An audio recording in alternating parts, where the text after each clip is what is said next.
சர்வதேச விண்வெளி நிலையத்திற்கு உணவு, எரிபொருள் மற்றும் பிற பொருட்களை கொண்டு வர பயன்படுத்தப்பட்ட ஒரு விண்கலம் சேதமடைந்துள்ளது, இதனால் எதிர்கால பயணங்கள் நிறுத்தி வைக்கப்பட்டுள்ளன.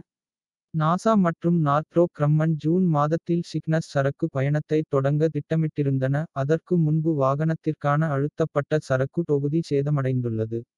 அடுத்த பணி இந்த இலையுதிர்காலத்திற்கு முன்னதாக திட்டமிடப்படவில்லை.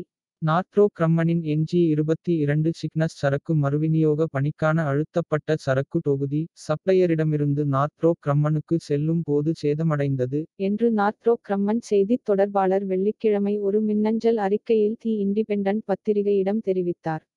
NG-22 பயண காலக்கெடுவில் ஏற்படக்கூடிய விளைவுகள் மதிப்பீடு செய்யப்பட்டு வருகின்றன. இதற்கிடையில் 2025 இலையுதிர்காலத்தில் ஏவுதலை ஆதரிக்க NG-23 க்கான வன்பொருளை விரைவுபடுத்த நாங்கள் பணியாற்றி வருகிறோம். திட்டமிட்டபடி சர்வதேச விண்வெளி நிலைய குழுவினருக்கு சரக்கு மற்றும் பொருட்களை பாதுகாப்பாக வழங்குவதே எங்கள் மிக உயர்ந்த முன்னுரிமை, என்று அவர்கள் கூறினர்.